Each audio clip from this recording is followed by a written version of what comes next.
Good day everyone, so in this video I will be arguing why Nilou's Ascension 1 passive is actually good design, and you'll hopefully see something that you haven't heard from any other content creators. So a lot of people have said some silly things like, oh yeah, but Miko's passive doesn't go away when you swap different teams, or Goro still gives the entire team like same defense and so on. But I mean, these are pretty childish arguments. We're going to be doing some proper analysis. So what you'll see in the background is me skipping frame by frame, and what you would want to sort of notice is just exactly how these bountiful cores that Nilou creates kind of works. So you'll see at roughly about, give or take now, you'll see right there on the screen, the bountiful cores sort of started to form.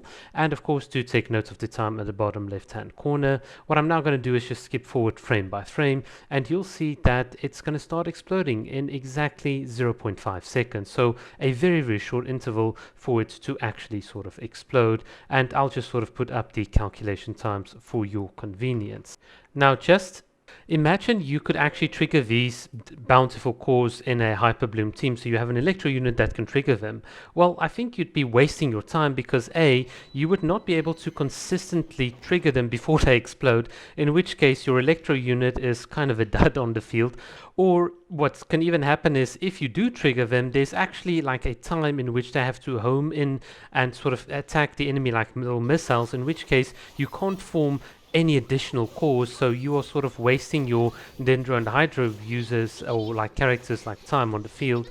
And for me, this is the big problem. So this is why the current design is kind of fine. And I also think that given the fact that we already have the aggravate sort of reactions that can also help Electro, to give another sort of reaction on top of Hyper Bloom that can also do more damage just seems to be a bit too excessive. That's just too much of a bump up for Electro, also given the fact that Electro itself is inert when it comes to the elemental reactions with Dendro and Hydro. And obviously with a bit of the same logic, you can understand that Burgeon in this type of team, or like now having access to a Pyro unit that can interact with a Bountiful Cores, is also not going to work, because A, you're not going to be able to trigger it, and you're not going to be able to do so consistently, and even if you do, the Pyro aura can interfere with the Dendro and Hydro aura, hence why the only real sort of virgin character that's kind of viable is Toma, and that would also be pretty niche just to build Toma for boosting Dendro core damage, or bountiful core damage, which is kind of silly in my opinion.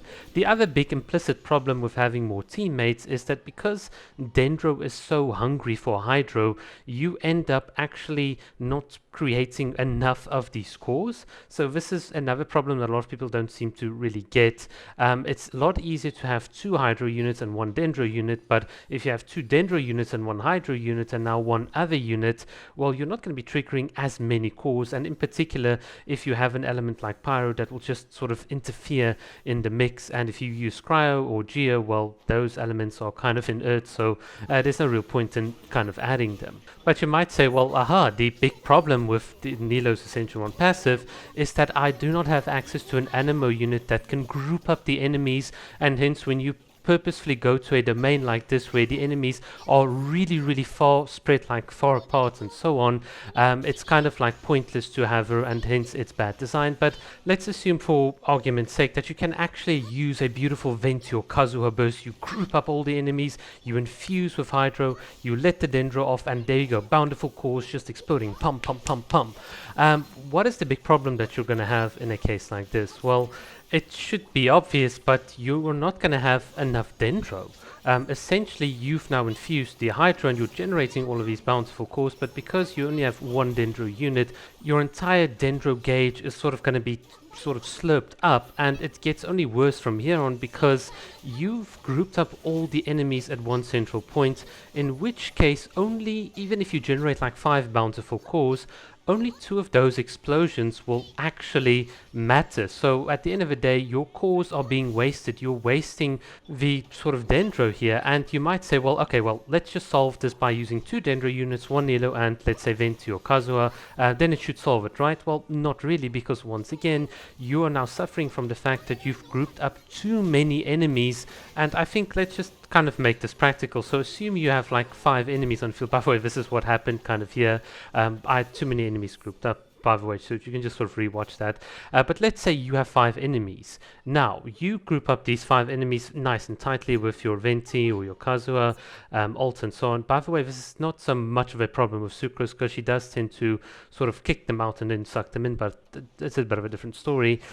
So you sort of suck in all these enemies very, very close and tightly together. You generate these bountiful cores. These bountiful cores, because they have an expanded AoE, hit all of the enemies, and you can only hit like 2 at a time. Well, that's not as good as having the enemies decently spread out or spaced out, and now you're applying Dendro and Hydro, and wherever the enemies are, you're generating a bountiful core at their position. So now you're hitting all 5 separately, and due to the AoE, if you hit 1 or 2 of the enemies, they can also hit their neighbor. And in a certain sense, if you play this well, you might then just come back to the exact same scenario of, well, what happens if I just then group them up? The net effect can still be more or less the same. There's not going to be that much of a massive DPS difference. The only difference is, of course, that you don't have now either enough Dendro or you don't have enough Hydro, and typically the big problems here are that once you've exhausted your elemental burst and cooldowns and so on, your problem is not Nilou applying or Kokomi applying Hydro, but our current Dendro units not being sufficient enough to keep up that demand. So for instance, the Traveler's got a very expensive burst, so you have to run like 200 energy recharge, and of course there is like a very, very long timer on it. And then of course you have Kole, but she's got like such a very small radius, and then she can apply lots and lots of Dendro. But of course that's just not going to hit everyone. So currently our Dendro units are just not up to scratch. Obviously Tinari is much better in Aggravate team, so he's not really going to be there for Nilou. And obviously the MC Traveler's got a very nice elemental burst, but it's high cost, and apart from applying Dendro, she doesn't add much damage, and it's the same with Kole. She does not add enough damage, even though Kole's got a lower elemental burst cost. She herself, when applying that elemental burst, does it in a small radius, so and it's very, very short-lived, so it's not consistent.